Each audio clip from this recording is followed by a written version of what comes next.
राम जी के एक पत्नी के व्रत को सामने रख दिया। राम जी किस प्रकार से महिलाओं का सम्मान करते थे, राम जी ने कैसे सिंहासन को ठोकर मारी। रघुकुल में राज तिलक की तैयारी होती है तो उसकी रिहर्सल होती है, पहले दिन रिहर्सल हो चुकी है। जैसे राज तिलक होता है वैसे राज तिलक की पूरी तैयारियां हो चुकी हैं।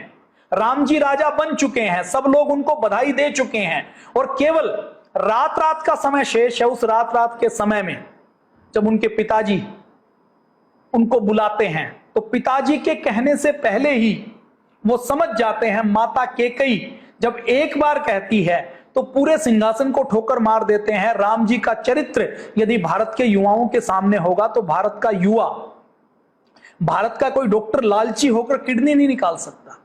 भारत का कोई इंजीनियर इतना भ्रष्ट नहीं हो सकता कि वो कोई ऐसा पुल बनाए जो दूसरे दिन टूट जाए।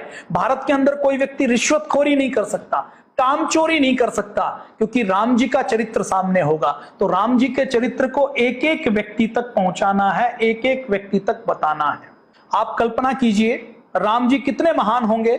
अपने पिता बूढ़े हैं, अशक्त हैं, उन्होंने एक वचन कभी किसी समय दिया होगा, उस पिता का वचन पालन करने के लिए कभी जो वन में रहे नहीं, कभी सोने चांदी हीरे जवाहरात को छोड़कर कभी कोई कपड़े नहीं पहने, जिनके सामने सैकड़ों सेवक रहते हों, जो महलों के गद्दों पर सोए हों, वो 14 वर्ष का संकल्प ले लेते हैं। अयोध्या के बारे में ये कहा जाता था, दशरथ के बारे में ये कहा जाता था कि दशरथ माना ऐसे राजा जिसका रथ 10 दिशाओं में गया हो। इस दुनिया में 10 दिशाएं मानी जाती हैं, उन 10 की 10 दिशाओं को दशरथ ने जीता था। कैसे जीता था कि राजा दशरथ से सहयोग मांगने के लिए देवता भी आते थे कि आप हमारी ओर से आकर युद्ध करो, असुरों को परास्त करने के लिए हमारी मदद करो। ऐसे दशरथ थे।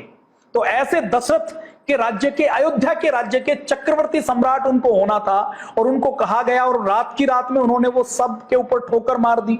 अपने यहां तो भारत में इतिहास कौन सा पढ़ाया जाता है, इतिहास में पढ़ाया जाता है कि जहांगीर ने शाहजहां को लाल किले के अंदर कैद कर दिया और कैद करने के बाद उसको इतना पानी भी नहीं देता था कि उसकी प्यास बुझ जाए।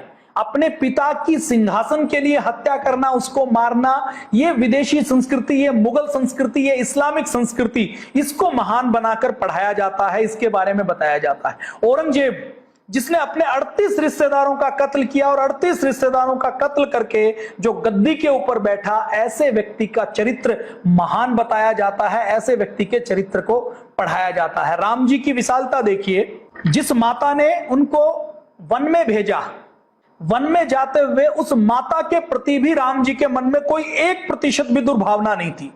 सौतेली मां से भी ऐसे प्रेम करते थे जैसे सगी मां से प्रेम करते हैं।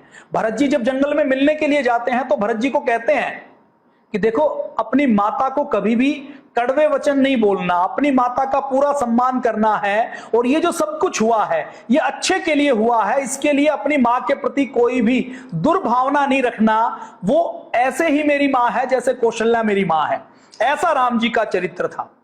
राम जी ने कहा तो कोई एक्सक्यूज नहीं दिया कि वचन तो आपने दिया था, मैं क्यों पालन करूं। अब वन में जाना है तो 14 साल के लिए वन में जाना कोई पॉसिबल थोड़ी है।